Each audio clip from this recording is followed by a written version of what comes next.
know that intents are just a fancy word for limit orders, right? You know, it's all overhyped.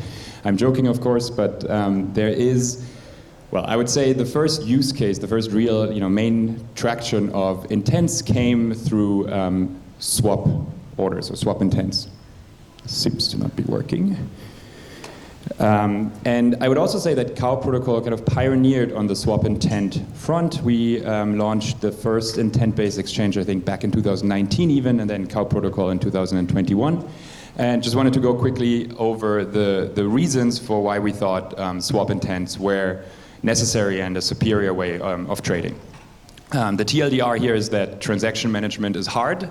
Back in the days when we launched, there was even, it was pre-EIP 1559, so you had to decide what gas amount to put on your transaction, which was really hard to properly estimate. That's much easier now with EIP 1559, but even today the statement still holds, and just first and foremost because of token volatility. If you're trying to make a swap on Ethereum today, due to the presence of volatility, it is really hard for you to get optimal execution as a retail user. The token price may move in your favor, but it also may move against you. So in order to make your trade happen, you need to specify a significant slippage tolerance, which opens the door to MEV attacks. I assume most people in the room know what that means, but maybe just to restate, if you're fine with buying ETH at, let's say, $2,100, and then the price moves in your favor, so you don't actually have to pay those $2,100, but your transaction ended up in the mempool, the block builder, proposer, searcher can actually take your transaction and manipulate the prices to your maximum slippage tolerance. So in that case, you would end up paying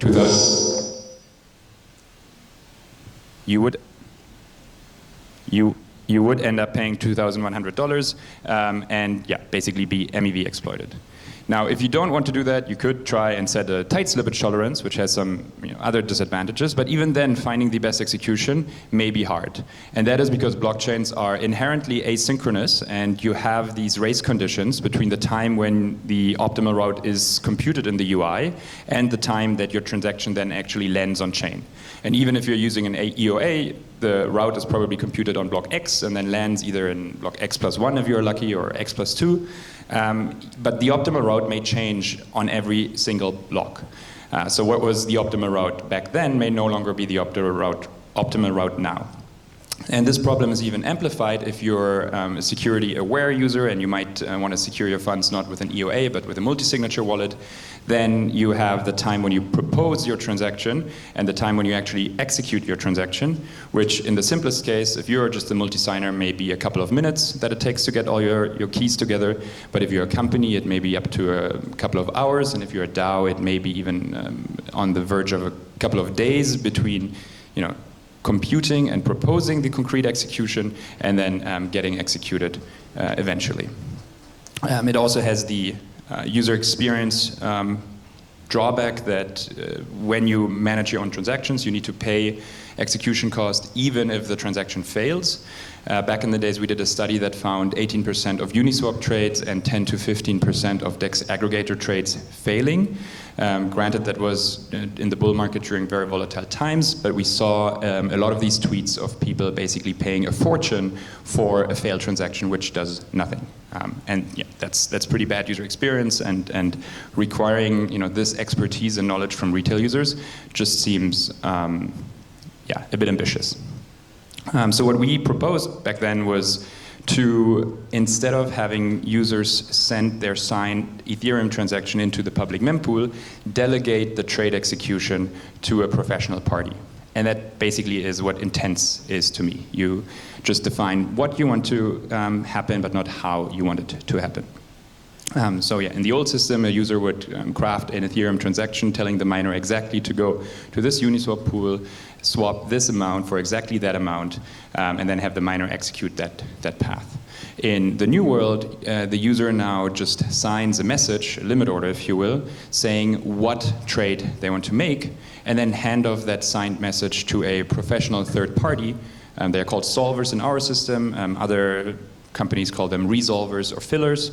But basically that professional party is then tasked with turning the intent into a complete Ethereum transaction and executing the intent on behalf of the user. And that has a bunch of advantages. It also has a few disadvantages, but I think we all agree that the advantages outweigh the disadvantages at this point. Let me just go through them. The most important one to me is that in an intent-based model, the trader themselves don't commit to a concrete execution plan.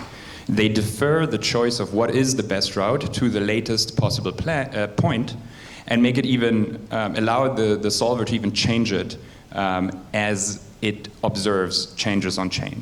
So just an example, if you're a multi-signer and you say I want to trade ETH for $2,000, then the moment that you sign your trade intent, Uniswap might be the best route, but one block later maybe Curve is the best route. And by having the solver kind of decide just in time how to execute your trade, you defer that choice as late as possible. And even if the solver makes a mistake and their execution fails, then they can retry to fulfill your intent using another route. And in the most advanced case, they could even within the same block attempt multiple ways of filling your intent to make sure that you get fastest execution at the best possible price. And you as a trader don't have to bear that risk. If something goes wrong, if the trade executes or doesn't execute, you're not paying any network fee. The fee is only taken in the case that your trade goes through. And then even better, you don't have to pay the network fee in the native token ETH. You don't have to own any money for gas. Because the solver can accept payment for their service in any token that you'd like. And the most natural one in swaps would be you're trying to sell a token anyways that you want to get rid of that token. Why not take a part of the sell token and convert it into the network fee that the solver incurs for settling your intent. Now, it's not really a feeless trading experience. Unlike some protocols like 1inch claim, you're still paying a fee, but you're not paying it in native ETH, which significantly improves the user experience because you don't have to hold any native tokens. It does come with a couple of drawbacks. I would say back in the days, one of the main drawbacks of Intents was that it was new. And when you're trying to get integrations to adopt your intent-based system, they were like, oh, no way we're doing this. We're going to do it how it's always been done and how all the other projects do it. This drawback kind of went away now with other protocols adopting also intent-based swaps. But I think one technical drawback that still remains that I would like to mention is that usually with intent-based system, you need an additional signature verification step. And that is because you now, inside whatever intent executor, need to verify that the user actually signed the message that the solver is claiming to be executing. Whereas in the traditional system, when the user sends their own transaction to the mempool, that verification happens as part of the core Ethereum protocol that verifies that the transaction is signed by the EOA's private key. Now that of course happens also in the delegated trade execution system, but here the EOA is actually the solver, and so we need this additional signature verification inside the smart contract, which adds a not insignificant gas overhead. However, on the bright side, intents also allow a new type of trading paradigm, which which are batch auctions, basically not just settling a single trade intent per transaction, but combining multiple trade intents into the same transaction. And this is what we do at CoW protocol. A solver collects not just a single order, but basically all the orders that have been submitted in the last period of time, and then crafts a single transaction that settles multiple trade intents atomically in the same Ethereum top-level transaction. And that model then comes with a bunch of other advantages, and the most prominent advantage is that it allows for coincidence of wants, or CoWs. That's where the name CoW protocol comes from. Coincidence of want is basically if I want to sell something and you want to buy that something, and at the same time you want to sell another thing that I would like to buy. So if we both want the opposite side at the same time, then we have a coincidence of wants. And instead of going to an LP and paying for price impact and an LP fee, we can actually just go and trade peer-to-peer at the midpoint directly against one another. And this then allows us to do much better in terms of execution. Most LPs take a 0.3% fee. If you're trading larger amounts, you may incur a price impact on illiquid tokens that is much more than that. So by trading in coincidence of once, you can actually get significant price improvement that no of the other traditional DEXs and not even at this stage the other intent-based DEXs allow. If you get matched in a coincidence of once, you also make that settlement in some sense MEV proof, because you no longer depend on any liquidity that is kind of living on chain and public to everyone, that could be front run or sniped or basically used by somebody else in the same block. You're agreeing with your counterparty within the settlement transactions to match at a certain price, so it does not matter anymore where in the block your settlement transaction land. So in case of a perfect coincidence of once, your settlement is 100% MEV proof. If there's no coincidence of once, you still have MEV protection by virtue of having these professional solvers take care of slippage tolerance and submission logic. But then the other advantage of batch auctions is that it actually overcomes one of the drawbacks of the classic intent-based system, which is the increased gas overhead. With batch auctions, we can settle multiple trades within the same Ethereum transaction, so we can amortize the standard 20,000 gas per transaction, but also share the cost for accessing the same Uniswap pool, for instance, across multiple swaps, which makes the swaps cheaper. And then last but not least, batch auctions allow us to constrain or embed certain fairness guarantees into the solution, which individual execution one by one don't allow, such as requiring that if the same token is traded twice in the same block, it should be traded at the same price, which kind of seems natural because the block really happens in one instant. There's no kind of time priority within the block. But just by the way that Uniswap is designed, if you send individual transactions that trade against the Uniswap pool, it's impossible for them to impose any of these guarantees, because it is a first come first served basis. Whoever is first in the block gets the old price, whoever is second in the block gets the new price. But by batching people together and executing them kind of in integration, we can impose these kind of rules: one price per token per block. And that, in my mind, then fundamentally reduces the amount of MEV that is exposed not just by this trade, but that is exposed globally on MEV, on Ethereum per block.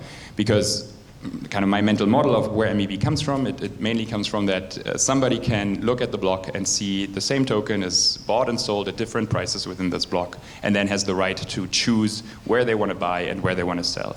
And that's basically how block builders make money. They can, without any risk, atomically in the same block, buy low and sell high. But if we have just a single price per token per block, that's no longer possible.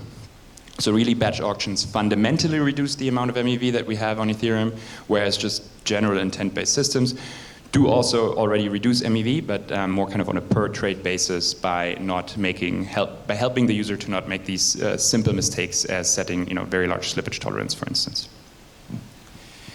At CoW protocol, we then took this idea of batch auction even one step further and did not only look at every token pair in isolation, trying to find uniform clearing prices for ETH USDC and ETH USDT, for instance, but instead we aggregate all trade intents that exists in a batch into a single multi-dimensional batch auction. And that, in turn, allows us to find coincidence of once, not just directly with one another, if both our sell and buy token match, but we can then find these multi-dimensional coincidence of once that we call ring trades, where even if none of the buy and sells directly overlap, we can still.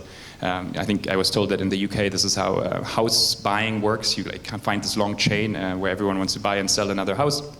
And by virtue of doing that, still save on LP execution and price impact. And yeah, basically these multi-dimensional batch auctions then help us to re-aggregate the fragmented liquidity space that we have on Ethereum. Here, for instance, DAI and USDT represent the same underlying asset, a US dollar. We have like 10, 15 stablecoins that are traded these days, maybe even more. And by having these multi-dimensional batch auction, we kind of make it so that we re-aggregate an otherwise very fragmented liquidity space. So far, so good for kind of the basic idea of swap intents and what CoW protocol does. But today we want to go beyond just swap intents and talk about hooks, and a feature that we recently launched.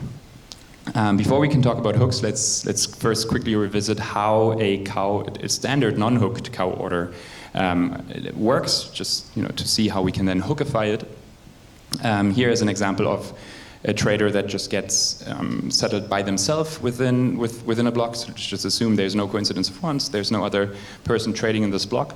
The solution is kicked off by the solver, who calls into the CoW protocol settlement contract.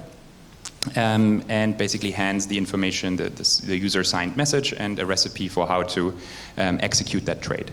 The settlement contract then will verify the signature and make sure that the user indeed intended to make this swap, and then go ahead and transfer the sell token of the user into the settlement contract so that we have something to work with and basically exchange for the buy token. The settlement contract then executes what we call interactions, which is basically the recipe that the solver has provided into the contract, how to execute that user trade. It may tap into any on-chain liquidity source. It could potentially also use other traders' proceeds if there were more than one trader in the block. But basically, yeah, those interactions gets executed in order to recover the proceeds into the settlement contract. And then as a last step, those proceeds are paid out to the trader. Now, when we add hooks to this life cycle, basically what we do is we just allow the user to execute an arbitrary contract calls before and after this whole life cycle took place. So we basically distinguish between pre-trade hooks and post-trade hooks. Pre-trade hooks happen before the signature is verified, so they can be used to enable the trade in one way or the other. For instance, if you need to withdraw funds from maybe some staked protocol, or you want to set an allowance or do something else that prepares your trade, you can do so in a pre-hook. And then similarly in the post-hook, you can do whatever you want to kind of clean up after yourself in the trade. If you want to redeposit your buy tokens into a protocol, or maybe you want to bridge them on another chain, you can execute that call in a post-hook. If we look into how the hook, this is a little bit technical, but if we look just how the call flow of a hook works, they get kind of executed from within the settlement contract, but the settlement contract itself doesn't call the user-specified target contract directly. Instead, it goes via some intermediate layer, which is called the trampoline. It's basically just a permissioned multi-sig contract, and that guarantees that we don't allow a malicious trader to call functions in the context of the settlement contract, which does hold some funds. It may also hold some allowances. And basically the trampoline is just a cleansing intermediary step to make sure that whatever contract we call from a neutral context. But yeah, then basically the user has specified a target contract, a gas limit, and what function with what parameters it wants to call on the target contract. If you now wonder, okay, how can I actually place an order that does something hooky with my proceeds before and after? You may have seen, if you've used CoW in the past, that when you sign your order, there's this field app data as part of the screen that MetaMask shows you. And it may just look like a random 32-byte string, basically, but what it is really, it is a pointer to a file that lives on IPFS. So every order that goes into the system actually has a pointer to a metadata file that lives on IPFS. And in this metadata file, you can now specify what do you want to execute before and after the trade. So if you were to create your own hook, you would create such a JSON file with the fields that are specified here. You can also find a proper tutorial on docs.cow.fi that walks you step by step on how to really place an order using ethers.js. But basically, yeah, you fill out all the pre-interactions you want to execute, you fill out all the post-interactions you want to execute. You would then upload that file onto IPFS. That gives you a hash, a pointer to that file. And this is what you would put into your app data when you place the order on CoW. And then the system knows, okay, what do I need to do as part of the execution logic. Now I want to go through a couple of use cases, a few of which we've already implemented, but we're also open for, we really want people to build new hooks on top of CoW protocol. So I have also maybe some ideas to get started with. And we're also funding a bounty at the hackathon this weekend. So if you have ideas for what hooks to build, feel free to reach out to us or just go and hack on those at the hackathon. Some example for pre-hooks are one that we've implemented a while ago is to actually atomically within your trade wrap native Ether into the ERC20 representation of Ether, wrapped Ether, to allow a user to make it look like they can trade native ETH in a way.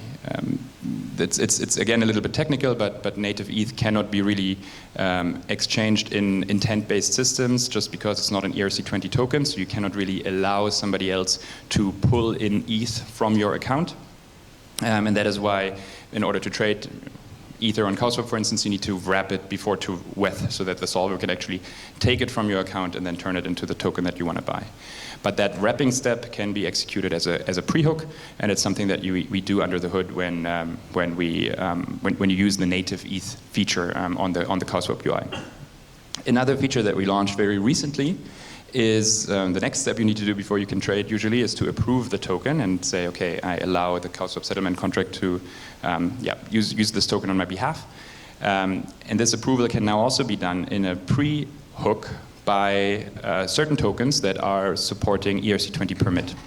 So now when you go on CoW, you can see a little label next to like the more novel tokens, which allow you to then really have a full end-to-end trading experience without needing any Ether, any gas money.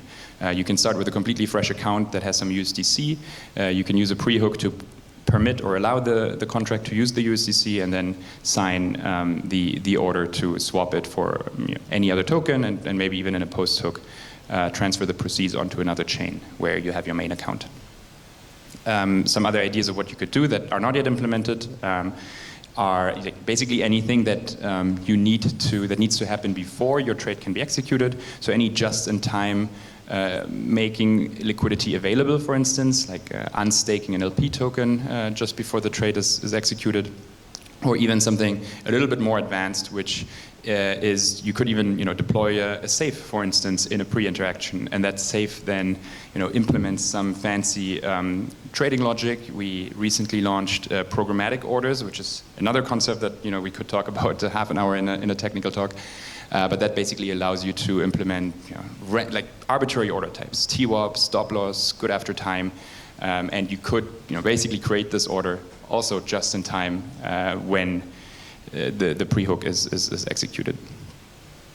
For post-hooks, maybe the most kind of easy to grasp use case is bridging your proceeds to another chain after you've received them.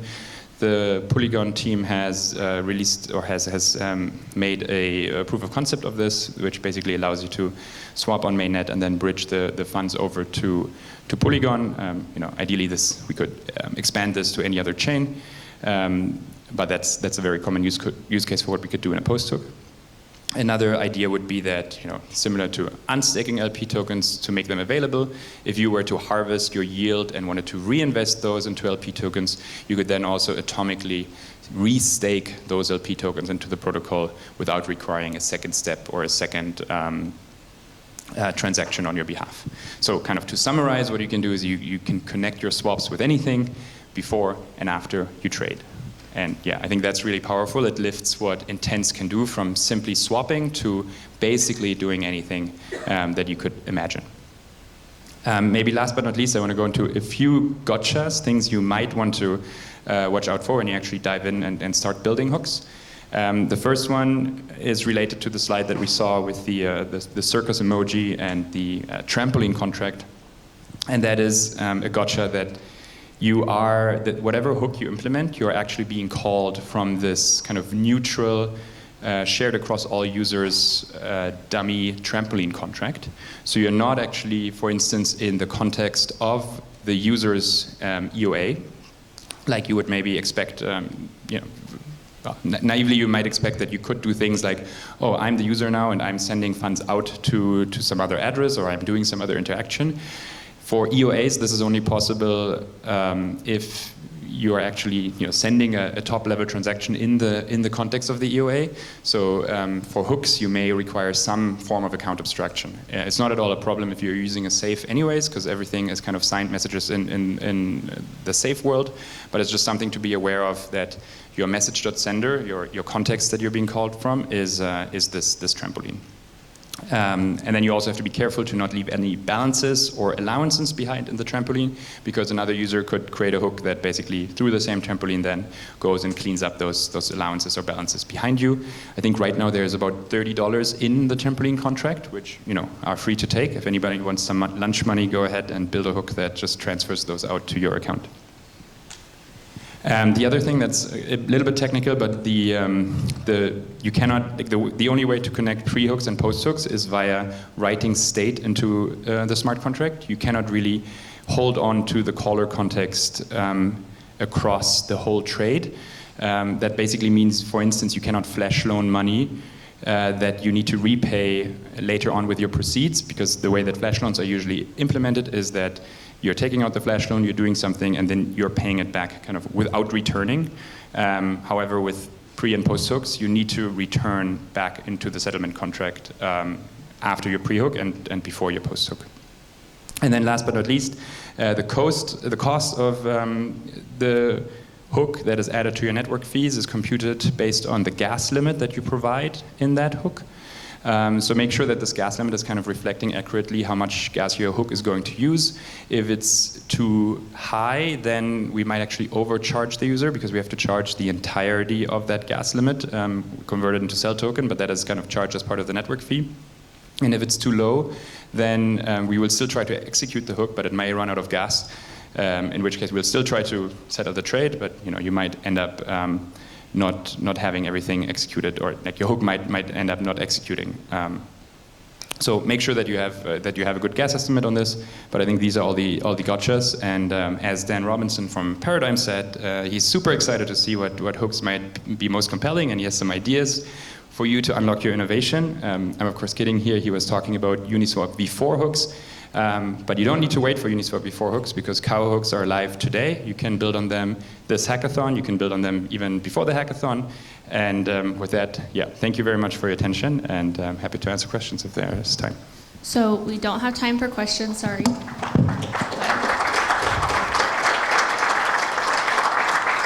Amazing, thank you so much. So our next talk is going to be from Brink. We'll give them a few minutes to set up. Feel free to go grab something to drink really quick, and then we'll move on to the next talk. So.